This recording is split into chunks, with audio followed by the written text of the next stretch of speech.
school season, it's here. Many families are already feeling the stress from shifting sleep schedules to last-minute school supply shopping. It's a lot. So joining me this morning is author and rebalancing expert Carol Enneking with some simple strategies for parents to just kind of slowly get into the rhythm. Carol, it's great to see you again, first of all. You brighten my day. I love when you come in. Teachers are already starting today. Yes, they are. And so the stress is here. So first of all, why do you think this time of year, usually, you know, maybe Christmas was the time that really stressed people out. It's now back to school or the end of the school year. Yes. There's just so much that people are doing. I think we just get in the hustle and bustle of things, and it just happens more and more.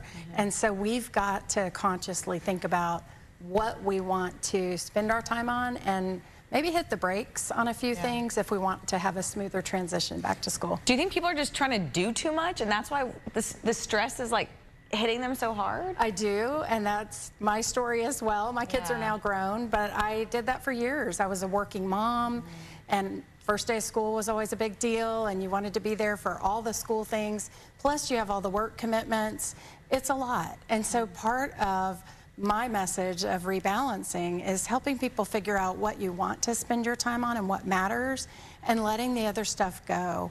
Avoid the urge to get into some of those things that may not be filling you with joy. What's your best advice to maybe some moms watching that are stressed right now?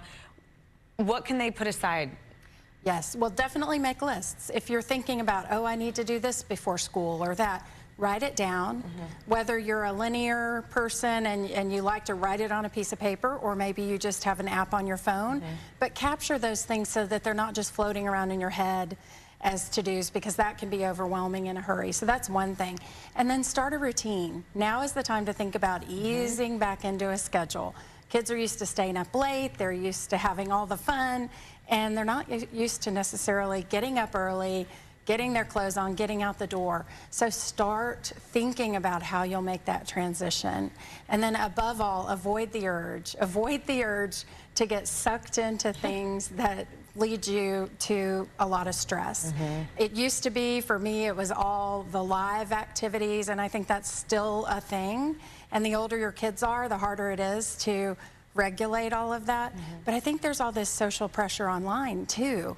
I've even heard from moms who say that there are women who show pictures of the ultimate lunch box and how you should pack their lunches, and it's like, let go of that. Refuse to play that game, because that's the kind of stuff that just takes your time and takes you away from what really matters. They're like the bento boxes, and they go so overboard. Now I'm seeing like parents for their after-school activities too are doing those for like the sports, the whole team.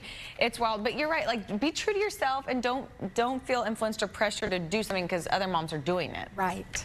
Do what works for your kids. Put your kids first, and really think about what they're going to need. And what they really need is mom and dad to be calm and stable and provide that transition for them. I love that. You can slow down and just kind of ease into the fall. Well, and a lot of kids, they're stressed for their first day, and they have, you know, some emotions that aren't so comfortable too. So it's nice for if moms chill so that they can talk to mom through those emotions.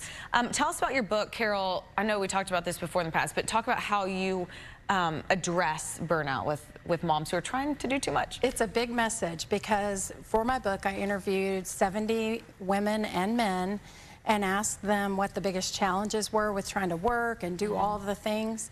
And I knew I had my own challenges with trying to do so much and running, what do they say, burning the candle at both ends, things like that.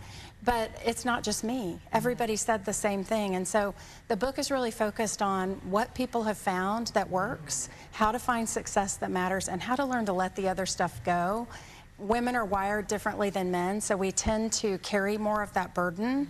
And so if we can start thinking about our lives in terms of what matters most to me, what do my loved ones need the most from me, and how am I going to take care of myself to be there for them, you learn to let other things go in a hurry, because there's just not time to do all of it. What's the book called again? The Rebalancing Act. The Rebalancing Act. Carol, great to see you as always. Thank you so much. We appreciate it.